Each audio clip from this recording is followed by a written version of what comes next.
আসসালামু আলাইকুম রহমতুল্লাহ। বন্ধুরা শুভ সকাল, সবাই কেমন আছেন? আলহামদুলিল্লাহ আমিও ভালো আছি। এই যে বন্ধুরা, আমি যেখানে বেড়াইতে আসছিলাম, দেখেন কত সুন্দর বাড়ি, কত সুন্দর বাসা দেখতে পাচ্ছেন। এই যে আয়না, আমি আয়নার সামনে দাঁড়িয়ে ভিডিও করতেছি। আর হচ্ছে বেসিং, মুখটুক দেওয়ার জন্য হাতটা ধরে না, আমি এখানে মুখটুক ধুয়ে নিছি। এতে সকালবেলা ভিডিওটা করতেছি, মানে সকাল না, কিন্তু আমার জন্য সকাল। আমি ঘুম থেকে উঠছি 1টা বাজে, তাই আমার জন্য সকাল রয়ে গেছে। তাই গুড মর্নিং দিয়ে শুরু করলাম। যে জায়গায় বলা ছিল গুড হাফটানো, সে জায়গায় বলছি গুড মর্নিং। বুঝতে পারছেন? দেখতে পাচ্ছেন। এখন আমি আজকে একটা কালো জামা পরছি। আপনারা অনেকে বলতে পারবেন কেন, কারণ আমি আসলে বেশিরভাগ কি কালো জামা পরি। আমার অনেকগুলো কালো জামা আছে, কারণ আমার কালো জামা পরতে ভালো লাগে, গোল জামা। তো চলেন আমি আপনাদের আরো কিছু জিনিস দেখাচ্ছি। পাচ্ছেন, এটা হচ্ছে ডাইনিং টেবিল খাওয়ার জন্য। দেখেন এখানে আবার আছে, পাশে কত চা কাপ গ্লাস রাখা আছে।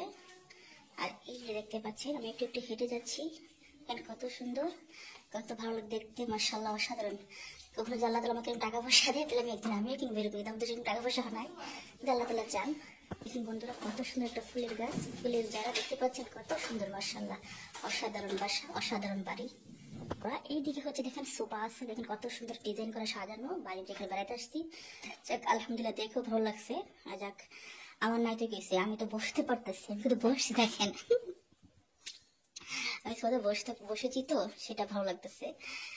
যাক আলহামদুলিল্লাহ, ভিডিওটা বেশি লম্বা করবো না। আমি আপনাকে দেখাচ্ছিলাম কোথায় বেড়াতে আসছি। দেখতে পাচ্ছেন, ঘুরে ঘুরে আমি আপনাদেরকে দেখানোর চেষ্টা করতেছি। এটা হচ্ছে বাড়ির ব্যাকগ্রাউন্ড। দেখেন কত সুন্দর গাছ, এখানে খেজুরি গাছ আছে, দেখতে পাচ্ছেন কত সুন্দর গাছ গাছালি। যে আমি আস্তে আস্তে কথা বলতেছি, সবাই ঘুমাচ্ছে, জোরে কথা বলতে পারতেছি না, আস্তে আস্তে কথা বয়সটা বলতেছি।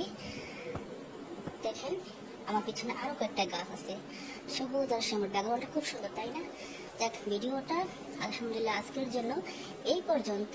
ভালো থাকবেন, আর সবাই আমার ভিডিওটা অবশ্যই দেখবেন। আল্লাহ হাফেজ।